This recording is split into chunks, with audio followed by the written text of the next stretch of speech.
সব থেকে বড় যে ফিতনা এসেছিল, আলা হযরত সেই ফিতনার বিরুদ্ধে 2 হাত দিয়ে কলম চালিয়েছিলেন। সেই ফিতনা হচ্ছে মুহাম্মদ ইবনে আব্দুল ওহাব নজদির ওহাবি মতবাদ। এই মতবাদ যখন আসলো, এটা আসার সংক্ষিপ্ত ইতিহাস হচ্ছে, খুব সংক্ষেপে আমি বলছি।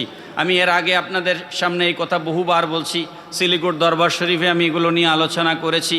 মুহাম্মদ ইবনে আব্দুল ওহাব, মূল নাম ছিল মুহাম্মদ, তার পিতার নাম আব্দুল ওহাব। আব্দুল ওহাবের পুত্র মুহাম্মদ, এই জন্য তার নাম ইবনে ওহাব। এই ইবনে ওহাব নজদি নাম তার মুহাম্মদ, কিন্তু তার মতবাদ প্রচার হয়েছে তার পিতার নামে, ইবনে ওহাব নজদি। এই নজদি বস্তা পোষা মতবাদ যখন গোটা পৃথিবীতে ছড়িয়ে দেওয়া হলো, কিভাবে ছড়িয়ে দেওয়া হলো, এর সবগুলো ডকুমেন্টেড জিনিস, এগুলো লুকাছুরি করবার কিছু নাই, সবগুলো প্রকাশিত জিনিস। যখন মুহাম্মদ ইবনে আব্দুল ওহাব, সে যখন সৌদি সরকার যখন এই যেটাকে বলা হয় সৌদি রাজতন্ত্র, এই তুরস্কের কাছ থেকে যখন তারা এটাকে ছিনিয়ে নিয়ে যখন সৌদি রাজতন্ত্র প্রতিষ্ঠা করলো, এই সৌদি রাজতন্ত্র প্রতিষ্ঠা করবার পর ইবনে ওহাব নজদিকে দিয়ে তারা এই মতবাদ সারা পৃথিবীতে প্রচার ঘটাইলো, কিতাব লিখে লিখে বিভিন্ন ভাষায় ছাপায়া সারা পৃথিবীর বিভিন্ন দেশে ছড়িয়ে দিল। আমি 2013 সালে হজে গিয়েছিলাম। হজে গিয়ে আমি দেখেছি ওই ওহাবি মতবাদের বইগুলা কিভাবে তারা সারা পৃথিবীতে, বাংলাদেশ থেকে যখন হজের ফ্লাইট গিয়ে জেদ্দায় নামে, তখন হাজিদের হাতে তারা 1 প্যাকেট ফ্রি বই দৌড়ায় দেয়। তারপর মদিনা শরীফ গেলাম, ওখানে 1 প্যাকেট ফ্রি বই দৌড়ায় দিল। যারা ইউরোপ আমেরিকা থেকে আসে ওদের হাতে দেয় ইংরেজি বই, যারা বাংলাদেশ থেকে যায় ওদের হাতে দেয় বাংলা বই, যারা ইন্ডিয়া পাকিস্তান থেকে যায় ওদের হাতে দেয় উর্দু হিন্দি বই।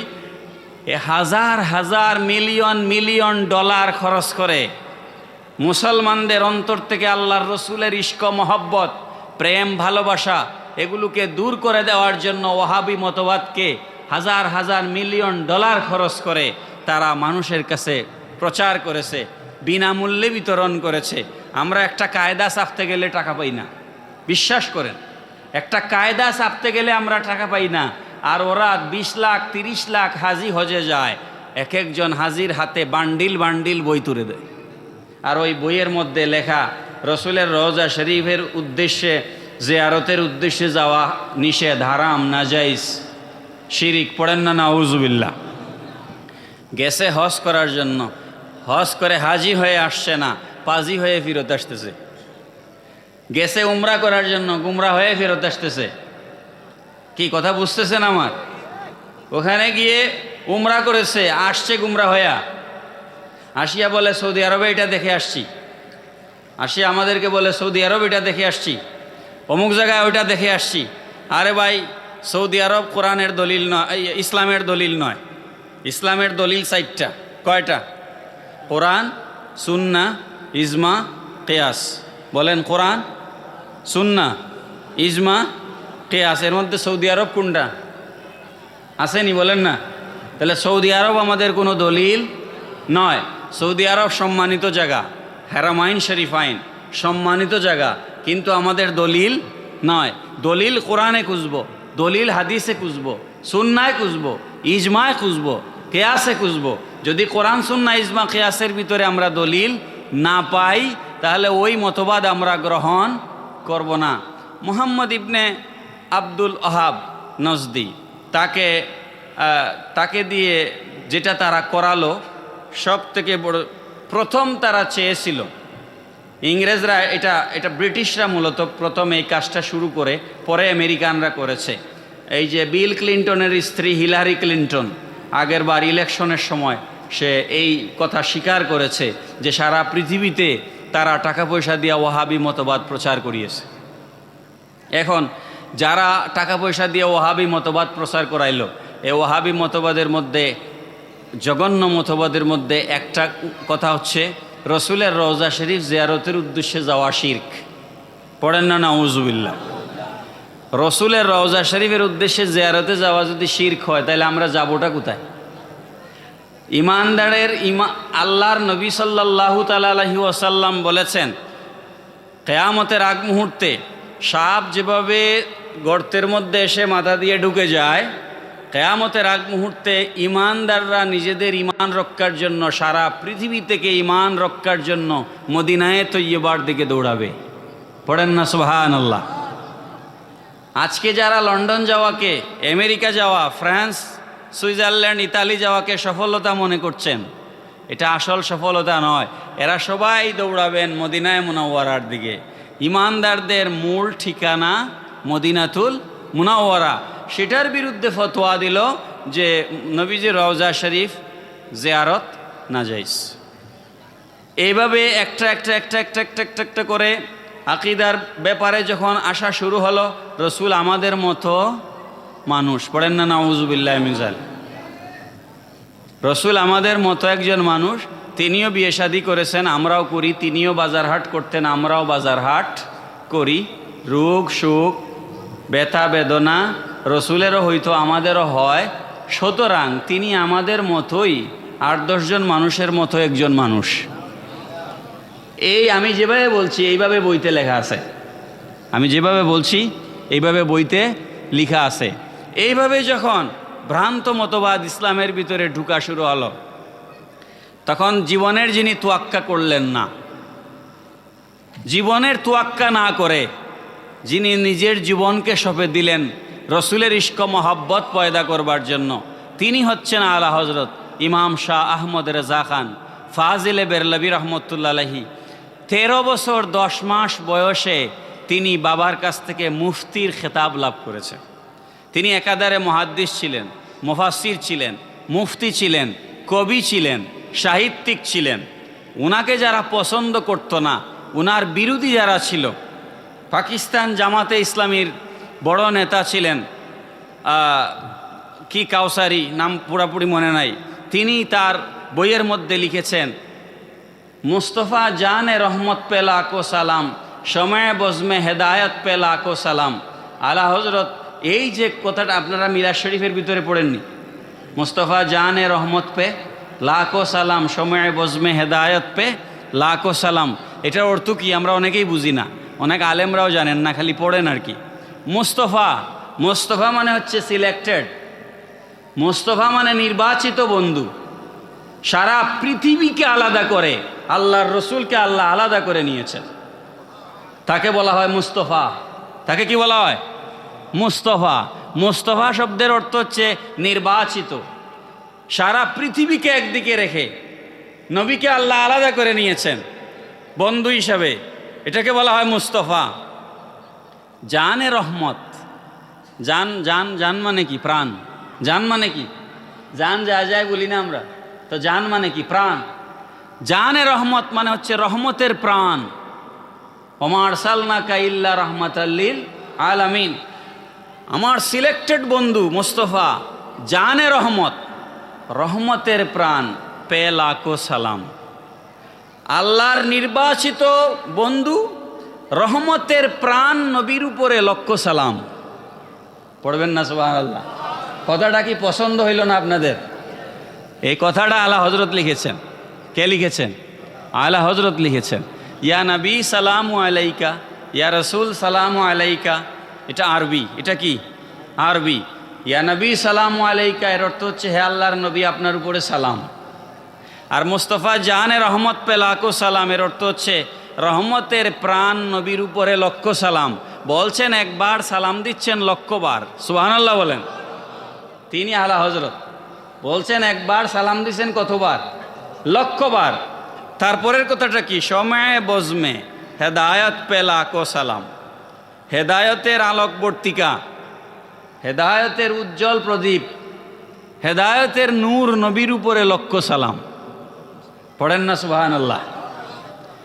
আলা হজরত এই কথাটা লিখেছেন। কাউসারি সাহেব লিখেছেন যে ইমাম আহমদ রেজা আল্লাহর দরবারে মুক্তি পাওয়ার জন্য নবীর এশকে এই যে কসিদা লিখেছে, মুস্তফা জানে রহমত পে লাখো সালাম, আলা হজরত ইমাম শাহ আহমদ রেজা খান ফাজিলে বেরলভী রহমতুল্লাহ আলাইহি আল্লাহর কাছে পার পেয়ে যাওয়ার জন্য তার এই কসিদাটাই যথেষ্ট।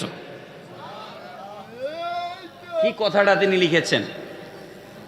আমরা আমাদের এই যে মাদ্রাসার মাঠে আজকে বসেছি, পানিশ্বর কি মাদ্রাসা, মাদানিয়া গাউসিয়া দাখিল মাদ্রাসা, মাশাআল্লাহ ভালো লাগলো, বেশ বড় ক্যাম্পাস আপনাদের। দাখিল মাদ্রাসা অনেক সুন্দর, অনেক বড় জায়গা। আমি বাড়িতে একটা মাদ্রাসা করছি, জায়গার জন্য সাজাইতে পারতেছি না, জায়গা নাই। দেখেন অনেক বেশি মাশাআল্লাহ, জায়গা দেখে ভালো লাগলো। এই যে মাদ্রাসার মাঠে আমরা আজকে বসেছি, আপনি সকালবেলা আসবেন, দেখবেন এখানে ছাত্রদেরকে সকালে অ্যাসেম্বলি করানো হয়, আর সেখানে পড়ানো হয় সবসে আওলা ও আলা হামারা নবী, সবসে বালা ও আলা হামারা নবী। পড়ানো হয় কি না? সুন্নি যত মাদ্রাসা আছে আলা হজরত মসলকের উপরে বাংলাদেশে, পৃথিবীতে, শুধু বাংলাদেশ না, আমি আমেরিকায় দাওয়াতে ইসলামীর মাদ্রাসা দেখে এসেছি, যেখানে আলা হজরতের শানমান প্রচার হচ্ছে, আমার রসুলের ইজ্জত সম্মানের বুলন্দি হচ্ছে। আমি নিজে দেখে এসেছি নিউ ইয়র্কে, তারপরে হচ্ছে সারা লন্ডনে আছে, সারা পৃথিবীতে আছে। আলা হজরতের চর্চা আমেরিকায় গেলে আপনি পাবেন, কানাডায় গেলে পাবেন, লন্ডনে গেলে পাবেন।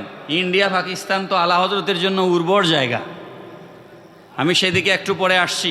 তো বাংলাদেশে আলা হজরতের মসলকের উপরে যতগুলো মাদ্রাসা আছে, সবগুলা মাদ্রাসায় ক্লাস শুরুর আগে অ্যাসেম্বলি করা হয়, সেখানে কোরআন শরীফের তেলাওয়াত করা হয়, তারপর নাতে রসুল পড়া হয়। এই নাতটা পড়া হয় আলা হজরতের লিখা নাত, सबसे औला व आला हमारा नबी, सबसे बाला व आला हमारा नबी, अपनी मौला का प्यारा हमारा नबी, दोनों आलम का दुल्हा हमारा नबी। চিৎকার করে বলেন সুবহানাল্লাহ।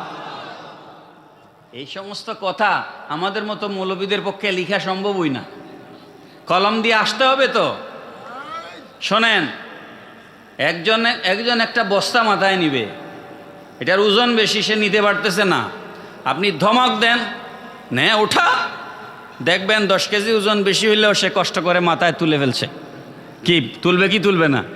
কিন্তু আপনি যদি একটা ছাত্রকে কলম খাতা দিয়ে বলেন লেখ, আর যদি সে লিখে না, তার গাড় তেরা হয়ে যায়, লিখতে চায় না। তারপরে যদি বলেন লেখ, ধমক দেন, আর লেখাইতেই পারবেন না, কারণ তার ব্রেন তো নষ্ট হয়ে গেছে, আর তার লেখা কলম দিয়ে বের হবে না। কথা ঠিক না বেটি? জোর করে লিখা যায় না। আলা হজরতের অন্তরের ভিতরে নবীর এশকের ফোয়ারা, নবীর এশকের ফলগুদারা এমনভাবে প্রস্ফুটিত হয়েছে, এমনভাবে প্রবাহিত হয়েছে। আলা হজরত প্রায় 1500 কিতাব লিখেছেন। কত? 1500 কিতাব লিখেছেন। যারা আলা হজরতের বিরোধিতা করেন, দেখা যাবে তারা 15 পৃষ্ঠাও জীবনে লিখেন নাই, কিন্তু মাইকে বসে আলা হজরতের বিরোধিতা করেন। 1500 কিতাব লিখেছেন। কোরআনের তাফসির, কানজুল ইমান, ফতোয়ার কিতাব 12 খণ্ডে, ফতোয়ায়ে রেজবিয়া। যারা আলা হজরতের বিরোধিতা করে, আমি নিশ্চিত হয়ে বলছি, আলা হজরতের ফতোয়ায়ে রেজবিয়া পড়ে ওটা কি লিখেছেন আলা হজরত, ওটা বুঝার মতো শক্তি, সামর্থ্য, এলেম বহু আলেমের নাই। 12 খণ্ডে আলা হজরত, প্রতিটা খণ্ড 1000 থেকে বেশি পৃষ্ঠা, 12 খণ্ড ফতোয়ার কিতাব আলা হজরত লিখেছেন। তারপরে হচ্ছে উসুলে ফিকহ, উসুলে তাফসির, উসুলে হাদিস, বালাগাত, মান্তিক, গণিত শাস্ত্র, এমন কোনো জিনিস নাই, এমন কোনো জিনিস নাই যে তিনি বাদ দিয়েছেন। আচ্ছা, আপনারা এগুলা করলে আমি কিভাবে ওয়াজ করব বলেন তো? না, খুবই দুঃখের ব্যাপার। আমি প্রথমেই আপনাদেরকে বললাম যে আমি একজন শিক্ষক মানুষ, একটা ক্লাস করব আমরা। ক্লাসের মধ্যে যদি এভাবে হইচই হয়, তাইলে কি কথা বলা যায় না? কানের মধ্যে আঙ্গুল ঢুকাইয়া টান দিয়া যদি আমি ওয়াজ করি, তাইলে আপনারা শুনলেন কি শুনলেন না, আমার না বুঝলেও চলবে। কিন্তু আমি যেভাবে কথা বলতেছি, এভাবে তো আপনারা এরকম করলে তো চলবে না। কি কথা কি বোঝা যাচ্ছে আমার? একটু মনোযোগ দেন আল্লাহর ওয়াস্তে। আলা হযরত এমন শখসিয়ত ছিলেন, 55টা বিষয়ে আলা হযরত কিতাব লিখেছেন। সুবহানাল্লাহ বলেন। ওনার, আমরা একটা ইংরেজিতে একটা কথা বলি, মর্নিং শোজ দ্য ডে, ইংরেজিতে একটা কথা আছে, মর্নিং শোজ দ্য ডে। সকাল দেখলে বোঝা যায় দিন কেমন যাবে, বোঝা যায় না? সকাল দেখলে বোঝা যায় দিন কেমন যাবে। আমি তো শিক্ষক, প্রাইমারি স্কুলের যে মাস্টাররা স্কুলে পড়ান তাদেরকে গিয়ে জিজ্ঞেস করিয়েন কোন বাচ্চাটা পড়াশোনা করে বড় হবে, এটা প্রাইমারি স্কুলে ক্লাস 1-2তেই শিক্ষকরা বুঝতে পারেন। মর্নিং শোজ দ্য ডে, বোঝা যায়। আলা হজরতকে 4 বছর বয়সে, 4.5 বছর বয়সে আলা হজরতকে মক্তবে দেওয়া হয়েছে। আলা হজরত বলেছেন বাচ্চাকে কোন সময়ে আরবি পড়তে দিবেন। প্রথমে কি অঙ্ক পড়তে দিবেন না আরবি পড়তে দিবেন? প্রথমে কি বাংলা দিবেন না আরবি দিবেন? আরবি প্রথমে পড়তে দিবেন। আলা হজরত বলেছেন 4 বছর 4 মাস 4 দিন বয়সের সময়, বাচ্চার বয়স যখন 4 বছর 4 মাস 4 দিন হয়, ওই দিন একজন হুজুরকে দিয়ে তাকে আউজবিল্লাহ বিসমিল্লাহর সবক দিবেন। আগে কালচার ছিল আমাদের দেশে, বাচ্চাদের মুখে প্রথম খাবার দিত হুজুরকে করে নিয়ে, নতুন ধান কেটে আনলিয়া হুজুরকে দাওয়াত করে খাওয়াইয়া করত, এই জন্য বরকত ছিল। এখন আগে মানুষরা অনেক কষ্ট করে একটা গরু লালন পালন করে, হাঁস মুরগি লালন পালন করে, ডিম বিক্রি করে বাচ্চাদেরকে পড়াশোনা করাইতো। এখন হাজার হাজার টাকা ইনকাম করিয়া আর বরকত হয় না। হয় না কেন জানেন? বরকতের জায়গায় ফতুয়া দিয়ে আপনারা সব বন্ধ করে দিয়েছেন। কথা ঠিক না বেঠিক? আগে মানুষ নতুন ধান কেটে আনলে চাল বের করার পরে প্রথমে মসজিদের ইমামকে নিয়ে দাওয়াত খাওয়াইতো, তারপরে ঘরের মানুষরা খাইতো। কি ঠিক না বেঠিক? কিন্তু এখন তো বরকত নাই কোনো কিছুতে। আপনারা মনে করবেন যে আমি বুঝি এগুলো আমার স্বার্থে বলছি, না, আমি ভাই দাওয়াত খাই না, আমার ওই টাইমই নাই, আমি চাকরিজীবী মানুষ। আপনারা যারা গ্রেড বুঝেন, সরকারি চাকরির গ্রেড, আমি 4 নম্বর গ্রেডে চাকরি করি।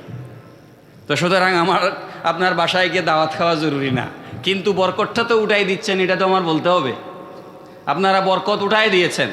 তো আলা হজরত বলেছেন 4 বছর 4 মাস 4 দিন বয়স হলে বাচ্চাকে মক্তবে দিবেন, হুজুরকে বাড়িতে ডেকে আনবেন, বাচ্চাকে আউজবিল্লাহ বিসমিল্লাহ আলিফ বা তাসার সবক দিবেন, দোয়া করবেন, বাচ্চা ইনশাআল্লাহ পড়াশোনা করবে। তো যে কথা বলছিলাম, আলা হজরতের পিতা যখন আলা হজরতকে নিয়ে মক্তবে ভর্তি করেছেন, এখন হুজুর যখন পড়াচ্ছেন আলিফ বা তা সা জিম হা খা দাল জাল রা জা সিন শিন সাদ দাত তা জা আইন গাইন ফা কাফ কাফ লাম মিম নুন ওয়াও হা লাম আলিফ হামজা ইয়া। হুজুর যখন লাম আলিফ বলছে, 4 বছর 4.5 বছর বয়সে আলা হজরত বলছেন, হুজুর মক্তবের হুজুরকে আলা হজরত বলতেছেন, হুজুর আমি তো আগে প্রথমে আলিফ একবার পড়লাম, লাম একবার পড়লাম, তো এখন আবার লাম আলিফ একসাথে আবার পড়াইলেন কেন? প্রশ্নটা বুঝছেন নি আপনারা? আলিফ তো একবার পড়লাম, লামও একবার পড়লাম, তো লাম আলিফ আবার আলাদা করে পড়াইলেন কেন? হুজুর এই প্রশ্নের উত্তর জানেন না। হুজুর বললেন, বাবা আমি তোমার এটা জেনে বলবো। আর হুজুর তার পিতাকে ডাকলেন, ডেকে বললেন যে আপনার এই বাচ্চা তো স্বাভাবিক বাচ্চা না, এটা তো এক্সট্রাঅর্ডিনারি ট্যালেন্টেড মেধাবী বাচ্চা, সাধারণ মেধাবী বাচ্চা নয় এই বাচ্চা। কি এই বাচ্চা কি সাধারণ মেধাবী বাচ্চা? এটা সাধারণ মেধাবী বাচ্চা নয়। তো আলা হজরতের পিতাকে মক্তবের হুজুর বললেন যে আপনার সন্তান এটাকে আলাদাভাবে কেয়ার করবেন, দেখে শুনে রাখবেন। তখন উনি বললেন, কি বলেছে আমার ছেলে? তখন বাবা তখন আস্তে আস্তে ওর সাথে কথা বলেন না। তখন ওই দেখেন তো,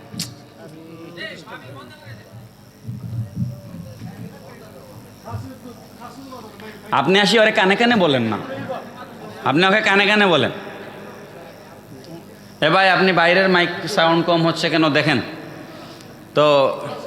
ভেতরে ঠিক আছে, আমাদের ভেতরে নাড়াচাড়া করিয়েন না, ভেতরে ঠিক আছে। তখন আলা হজরতের পিতা এটা শুনলেন যে আমার পুত্র এরকম প্রশ্ন করেছে। তখন আলা হজরতের পিতা বললেন, তোমার প্রশ্ন ঠিক আছে, হুজুরের উত্তর না জানাও ঠিক আছে, তোমার প্রশ্ন করাও ঠিক আছে, আবার হুজুর এই মক্তবের হুজুর এই প্রশ্নের উত্তর কোথার থেকে জানবে? কি প্রশ্নটা ঠিক আছে, আলিফ একবার পড়ছো, লাম একবার পড়ছো, তো আবার লাম আলিফ একসাথে পড়ছো কেন? এটার উত্তর হচ্ছে, আলিফ লিখতে গেলে আ হামজা লাম ফা, আলিফ লিখতে গেলে মাঝখানের অক্ষর আসে লাম, আর লাম লিখতে গেলে লাম আলিফ মিম, মাঝখানের অক্ষর আসে আলিফ। লামের ভিতরে আলিফ আছে আর আলিফের ভিতরে লাম আছে, এই দুইটার এই গভীর সম্পর্কের কারণে লাম আলিফ আলাদা একটা হরফ হয়েছে। এগুলো যদি আমি বলতে থাকি আমি সারা রাত বলতে থাকবো। আলিগড় বিশ্ববিদ্যালয় নাম শুনেছেন আপনারা? আলিগড় ইউনিভার্সিটির ভাইস চ্যান্সেলর ছিলেন প্রফেসর ডক্টর জিয়াউদ্দিন। জিয়াউদ্দিন সাহেব একবার একটা অঙ্ক যেটা তিনি সমাধান কারো কাছে পাচ্ছেন না, তিনি সেটা পত্রিকায় বিজ্ঞাপন দিলেন যে এটা সমাধান যে করে দিতে পারবে তাকে পুরস্কার দেওয়া হবে। এটা পত্রিকায় পাওয়ার পর সাথে সাথে আলা হযরত এটা সমাধান দিয়ে দিলেন। আলিগড় ইউনিভার্সিটির প্রফেসর জিয়াউদ্দিন বলছেন, আমরা এত তড়িৎ গতিতে আলা হযরতের কাছ থেকে উত্তর পেলাম, মনে হচ্ছিল যেন তিনি আগের থেকে এটা নিয়ে গবেষণা করে বসে আছেন। এই লোক শুধু ধর্মীয় আলেম নন, ইনি তো জাগতিক জ্ঞানে তাকে টাচ করার মতো ভারতবর্ষে আর কেউ নাই। প্যারা হাজিরিন, আমি খুব লম্বা কথা বলবো না, আমার আলোচনা প্রায় 1 ঘন্টা 20 মিনিট হয়ে গেছে। আমি 40-এ শুরু করছিলাম, 9:39-এ শুরু করছিলাম, 11টা বাজে। আমার পরে ফরিদি সাহেব আছেন, বেশি রাত মাহফিল করা, আমি বেশি রাত মাহফিলের পক্ষে না। তবে একটা সুবিধা হচ্ছে যে এখন ওয়াজের সিজন না, এটা একটা সুবিধা, বুঝছেন? তো যাই হোক, আলা হযরত গিয়েছেন হজ করতে গিয়েছেন। ভারতবর্ষ থেকে সৌদি সরকারের কাছে খবর পাঠানো হয়েছে যে আমাদের এই দেশে একজন আলেম আছে, তার নাম আহমদ রেজা। তিনি রসুলের এলমে গাইব আছে, এই ধরনের একটা আকীদা তিনি এখানে প্রচার করেন। আমাদের দৃষ্টিতে এটা সঠিক আকীদা নয়, আপনারা এ ব্যাপারে বিহিত ব্যবস্থা গ্রহণ করবেন। সৌদি সরকার আলা হযরতকে খুঁজে বের করেছে, এখনো কিন্তু এইগুলা চলে। আমরা হজে গিয়ে এই জিনিসগুলা নিজের চোখে দেখেছি। রওজা শরীফের দিকে দাঁড়ায়া দোয়া করতেছি, আসিয়া ঠেলাইয়া সরাই দে, মাথা ঘুরাই দে, কয় এইদিকে দাঁড়াইয়া দোয়া করা যাবে না। অথচ ফতোয়ায় শামিতে আছে রসুলের রওজা শরীফ তো আরশে আজিমের চাইতেও দামি। এটা তো আলাদা আলোচনার বিষয়। সাধারণ গুরুস্থান পানিশ্বরের কবরস্থানে গিয়ে আপনি যখন কবর জিয়ারত করবেন, তখন ইমাম ইবনে আবেদিন শামী রহমতুল্লাহ ফতোয়ায় শামীর ভিতরে লিখেছেন, কবর জিয়ারত করার পদ্ধতি হচ্ছে মানুষ কবরে লাশের চেহারাকে সামনে রেখে কবরের পাড়ে দাঁড়াবে। তো লাশকে আমরা যখন কবরে গুরুস্থানে রেখেছি, তখন ওই লাশটাকে, মাথাটাকে আমরা কিবলার দিকে ঝুঁকায় রেখেছি, উত্তর দিকে মাথা, ঠিক কিনা বলেন না? উত্তর দিকে মাথা দিয়ে কোন দিকে ঝুঁকাইছি? কিবলার দিকে। মাথাটা উত্তর দিকে কিবলার দিকে ঝুঁকাইছি, তার মানে আপনি দাঁড়াবেন পশ্চিম পাশে, পশ্চিমকে পেছনে দিয়ে, মুর্দাকে সামনে রেখে আপনি দাঁড়াবেন। এটা হচ্ছে কবর জিয়ারতের সুন্নত তরিকা। আর ওরা নবীজির রওজা শরীফ জিয়ারতের সময় ঘুরাই দেয়। বিষয়গুলা খেয়াল করবেন। তো আলা হযরতকে তারা ধরে বলছে যে আপনি নাকি এরকম বলেন, রসুলের এলমে গায়েব আছে। আলা হযরত বললেন, হ্যাঁ আমি বলি। তখন আমরা কি কখনো সুন্নি আলেমরা কোনোদিন আপনাদেরকে বলছি যে আমি রসুলের নূর বলছিলাম ভাই, কিন্তু এখন আর আমি বহসে বসতে পারবো না, এটা বোঝানোর জন্য আমি বহসে বসতে পারবো না, এরকম কি কোনো আলেম কোনোদিন বলছেন? আমরা যেটা বলি সেটার জন্য আমরা সব সময় রেডি থাকি, কি ঠিক কি না? প্রস্তুত থাকি আমরা সবসময়। তো আমাকে আপনাদের এটা সরাইল না, সরাইল, আমি একটা মাহফিলে আসছি ভুইসর ছিলেননি তো ওখানে, তো তাহলে তো আপনি সাক্ষী। ওখানে 60-70 জন হুজুর এসে আমাকে ঘেরাও করেছে। একটা কাগজ কিন্তু আমি সংরক্ষণ করে রাখছি 60টা, ও কাগজটা আমার কাছে এখনো আছে। ওখানে লেখা, রসুলকে নূর বয়ান করতে পারবেন না, রসুলের এলমে গাইবের বয়ান আপনি করতে পারবেন না। তারপরে হচ্ছে ইয়া রসুল আল্লাহর স্লোগান দেওয়া যাবে না। এইভাবে 60টা বিষয় তারা কাগজে লিখে আমার কাছে নিয়ে এসেছে। আমি বলেছি না, এই শর্ত মেনে আমি ওয়াজ করব। এই যে উনি সাক্ষী আছেন, জিগান। হ্যাঁ, পরে আমি ওয়াজ না করেই ফেরত গেছি। ওখানে ওরা আমাকে ওয়াজ করতে দেয় নাই, ওয়াজ না করেই আমি গেছি। তো আমি কথাটা শেষ করি। এখন আলা হযরত কি আপনাদের কি মনে হয় যে উনি সৌদি সরকারের ভয়ে উনি বলবেন যে না না আমি রসুলকে এলমে গায়েব বলি নাই? হ্যাঁ, তো আলা হযরত বললেন, বাবা আমি তো এখানে বাহাসের জন্য আসি নাই, তবে তোমরা আমাকে কাগজ কলম দাও, আমি তোমাদের যে প্রশ্ন সেটার উত্তর আমি লিখিত দিব। সুবহানাল্লাহ বলে। তো লিখিত উত্তর যখন আমি লিখিত কোনো কিছু দিচ্ছি, যেমন এই যে আমার বই আছে আমার লেখা, আমি মুখে একটা কথা বললে স্লিপ অফ টাং, যেটা আমার মুখ ফসকে বের হয়ে গেছে বলে আমি সরি বলতে পারি, কিন্তু লিখা অস্বীকার করা যায়। তার মানে আলা হযরত আরও শক্ত অবস্থান নিলেন। উনি মুখে উত্তর না দিয়ে তিনি বললেন যে কাগজ কলম নিয়ে আসেন। কাগজ কলম আনা হলো, কাগজ সাপ্লাই দেওয়া হচ্ছে।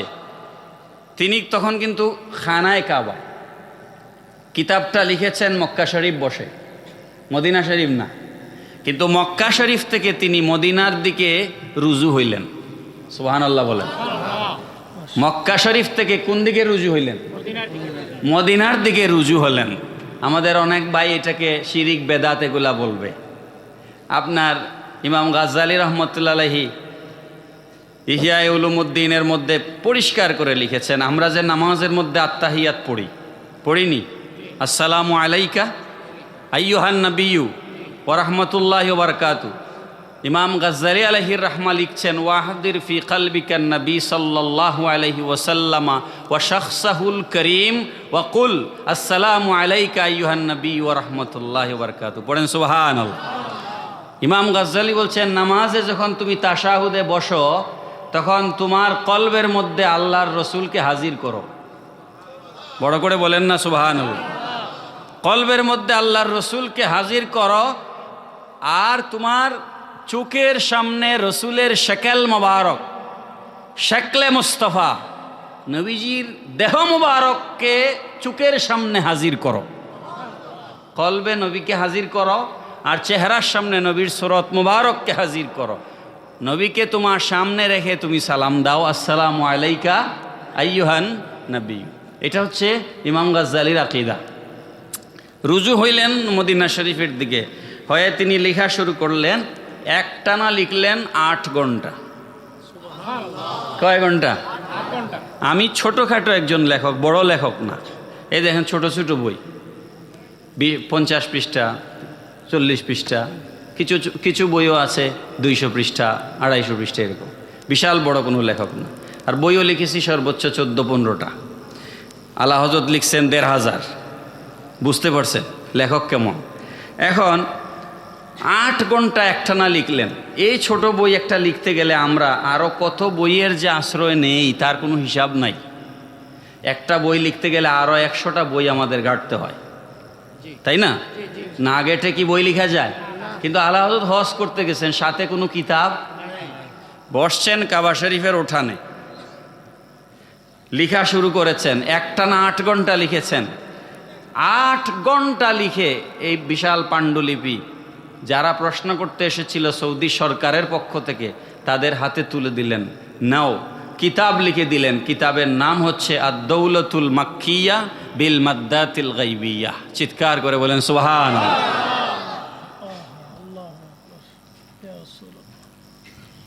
এমন মহান বুজুর্গ, শুধুমাত্র এলেম ছিল না, ফয়েজ সরাসরি মদিনা শরীফ থেকে এসেছে। আর না হলে 8 ঘন্টা বসে এলমে গায়েবের উপরে একটা কিতাব লিখে ফেলা সম্ভব? শেষ কথা হচ্ছে, না বুঝে আমাদের দেশে অনেক ভাই, আমি বলবো না বুঝে, কারণ পড়াশোনা এমন একটা জিনিস। 2 মিনিট বলি। পড়াশোনা এমন একটা জিনিস, ধরেন এখানে যদি এখন সব লাইট নিভাই দেওয়া হয় তাইলে কি হবে? অন্ধকার। তাহলে আল ইলমু নূরুন, আল ইলমু ওয়াল কুফরু জুলুমাত, ওয়াল কুফরু জুলুমাত। আল ইলমু নূরুন, এলেম হচ্ছে আলো। এলেম কি? একজন আলেম জ্ঞানী যার অন্তরে এলেম আছে, আর কিছু থাকুক আর না থাকুক তার মধ্যে আলো আছে। আছে কি না? আলো আছে। এখন আলোর বিপরীতটা কি? অন্ধকার। তা যে পড়াশোনা জানে না, যার ভিতরে এলেম নাই, তার মধ্যে অন্ধকার আছে, আলো নাই। এই কথাটা কি জন্য বললাম? আমি বলছি যারা আলা হজরতকে নিয়ে পড়েন নাই, আলা হজরতের জীবনী পড়েন নাই, তারা না জেনে আলা হজরতের বিরুদ্ধে একটা মারাত্মক মিথ্যা অপবাদ দেন। সেটা হচ্ছে আলা হজরত ইংরেজের দালাল ছিলেন।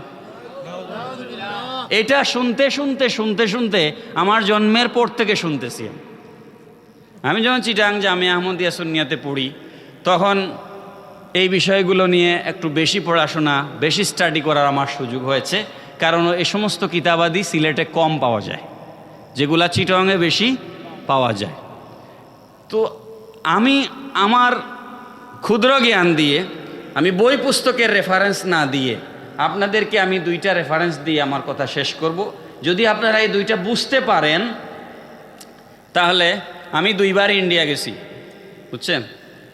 ফরিদি সাহেব নিশ্চয় একাধিকবার ইন্ডিয়া গেছেন। আরও বহুত মানুষ আছে ইন্ডিয়া যান, চিকিৎসার জন্য যান, বেড়াইতে যান, আজমির শরীফ যান, হ্যাঁ, আলা হজরতে জিয়ারত যান, সেরহিন শরীফ যান, আমরা যাই। ভারতে আলা হজরতের নামে একটা ট্রেন আছে। আপনারা যারা মোবাইল চালান, যুবক ছেলেরা, মোবাইলে গুগলে ঢুকে লিখেন আলা হজরত এক্সপ্রেস। আপনি নিজে দেখে আসছেন, আর যারা দেখে নাই তাদের জন্য এই ওয়াজ করতেছি। গুগলে লিখেন আলা হজরত এক্সপ্রেস, এখন লিখেন, পেয়ে যাবেন আলা হজরত এক্সপ্রেস। এই ট্রেনটা 1543 কিলোমিটার পর্যন্ত চলে, 1500 কিলোমিটার। এই ট্রেনের স্টার্টিং স্টেশন হচ্ছে বেরেলি, আর এটার এন্ডিং স্টেশন হচ্ছে ভুজ। বেরেলি থেকে ভুজ পর্যন্ত এই ট্রেনটা চলে, 43টা স্টেশনে বিরতি দেয়, বুঝছেন? 1543 কিলোমিটার ধরে এই ট্রেনটা চলে। ট্রেনের নাম কি? আলা হজরত। আমাদের দেশে পারাবত, উপবন, জয়ন্তিকা আসেনি? এয়ারপোর্টের নাম শাহজালালের নামে আসেনি? সিলেট এয়ারপোর্ট উসমানীর নামে। উনি মুক্তিযুদ্ধের সর্বাধিনায়ক ছিলেন, সমস্ত ফোর্সের প্রধান ছিলেন বাংলাদেশের মুক্তিযুদ্ধের। কর্নেল এমএজি উসমানী, ওনার নামে সিলেট এমএজি উসমানী হসপিটাল, ওনার নামে সিলেট উসমানী আন্তর্জাতিক বিমানবন্দর। তো আমরা দেশের জন্য কেউ কিছু করলে তাদের নামে কিছু করি, ঠিক নি? এখন আপনারা বলেন, আলা হযরত যদি ইংরেজের দালাল হইতেন, ইংরেজের দালাল মানে ভারতের বিরোধী ছিলেন তিনি, তাই তো? তো ভারত বিরোধী একজন মানুষ যিনি ইংরেজের দালালি করছেন, তার নামে ভারত সরকার 1500 কিলোমিটার ধরে একটা ট্রেন চালু করে রেখেছে। এটা কি কোনো পাগলও বিশ্বাস করবে? আমার কথা কি আপনারা বুঝছেন? তার আলা হযরতের নামে ভারতের ট্রেন প্রমাণ করে আলা হযরত ইংরেজের দালাল ছিলেন? বলেন ছিলেন না। দ্বিতীয় কথা হচ্ছে, আলা হযরতের নামে বেরেলি একটা এয়ারপোর্ট আছে। এই এয়ারপোর্টের ভিতরে আমাদের দেশে ঢাকা যেটা শাহজালাল এয়ারপোর্ট, এটার মধ্যে 3টা টার্মিনাল আছে। 2টা ছিল, এখন আরেকটা বাড়ানো হয়েছে। 3rd টার্মিনাল এখনও ওপেন হয় নাই। টার্মিনাল 1, টার্মিনাল 2, এই 2টা টার্মিনাল আছে। এখন 3rd টার্মিনাল করা হয়েছে। আল্লাহ আমার বহু জায়গা দেখাইছে। নিউ ইয়র্কের জন এফ কেনেডি এয়ারপোর্ট, কতগুলা টার্মিনাল আছে, কত হাজার হাজার প্লেন উঠতেছে মিনিটে। আমি একবার বাংলাদেশ থেকে নিউ ইয়র্ক গিয়ে আমরা আকাশে 10-15 মিনিট উঠতে হয়েছে। বিমানের যানজট লাগে না রাস্তায়, এয়ারপোর্টে যানজট লাগিয়েছে, মানে একটার পর আর একটা জায়গা পাচ্ছে না, এত বিশাল এয়ারপোর্ট। হিথ্রো এয়ারপোর্ট লন্ডনে, আল্লাহ আমার নিচে দেখছি এগুলো, এই জন্য আপনাদেরকে বলতেছি। জেদ্দা এয়ারপোর্ট যারা হজ করছেন, বিশাল airport Jeddah airport. Dubai airport, বিশাল বড় এয়ারপোর্ট, একাধিক টার্মিনাল। বেরলি শরীফে যে এয়ারপোর্ট আছে, বেরলি এয়ারপোর্ট, এই এয়ারপোর্টে আলা হজরতের নামে একটা টার্মিনাল আছে। আলা হজরতের নামে একটা টার্মিনাল আছে, আলা হজরত টার্মিনাল। পোস্ট অফিসে চিঠি ছাড়ি না আমরা, চিঠির মধ্যে ডাক টিকিট লাগানোর একটা প্রথা ছিল। এখন তো চিঠি নাই, সব মোবাইল। ভারতে আলা হজরতের নামে ডাক টিকিট চালু আছে। এতগুলো বিষয় বলার পরে আপনাদের কি মনে হয় আলা হজরত ইংরেজের দালাল ছিলেন? যারা বলে তারা, তাদের মুরব্বীরা ইংরেজদের বেতনদারি কর্মচারী ছিল, আমাদের কাছে ডকুমেন্ট আছে। এরা ইংরেজদের বেতনদারি কর্মচারী ছিল, এরা মাসুরা বেতন পাইতো ইংরেজদের কাছ থেকে। এখন নিজেদের অপরাধ ঢেকে রাখার জন্য এ আল্লাহর মহান ওলির বিরুদ্ধে এরা অপবাদ দেয়। কথা কি পরিষ্কার হয়েছে?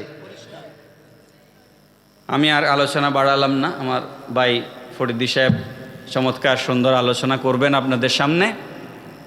শেষ কথা বলবো, আমরা যারা আলা হযরতের অনুসারী, আমাদের অনুসরণের, ভালো করে আমার এই কথাটা ফাইনাল, এই কথাটা খেয়াল করবেন। আমরা আলা হযরতের অনুসারী এর অর্থ এই নয় যে আমরা আলা হযরতকে পূজা করি। কোনো মুসলমান কোনো পীরের পূজা করে?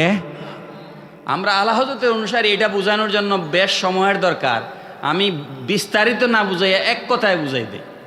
সেটা হচ্ছে, বাংলায় আমরা এক কথায় প্রকাশ বলি না, এক কথায়, হ্যাঁ,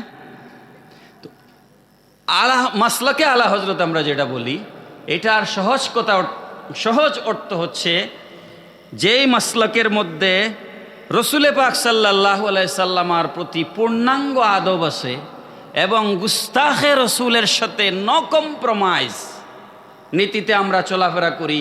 আমরা কোনো বেয়াদবে রসুলদের সাথে আমরা কম্প্রোমাইজ করি না। এই মসলকের নাম হচ্ছে মসলকে আলা হযরত। সোজা কথা, শেষ কথা। কি মনে থাকবে ইনশাআল্লাহ? মসলকে আলা হযরত রসুলের তরিকা। কার তরিকা? রসুলের তরিকা। অতটুকুনে আপনারা থাকবেন। এই জায়গাতে যদি থাকেন দুনিয়া এবং আখেরাতে মুক্তি পাবেন। আমি আমার আলোচনা শেষ করছি।